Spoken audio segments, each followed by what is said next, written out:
Hey fellow gamers, welcome to Gaming Basics, your one-stop solution for mastering the essentials. Let's dive in and level up together. In this video, I'm going to show you how to appear offline in Destiny 2. To do so, the first thing you need to do is link your Destiny 2 account to your Steam.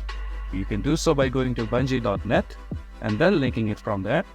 Once you do that, now you need to open your Steam like so, and now go to Friends. And from the drop-down menu, click on Offline or Invisible.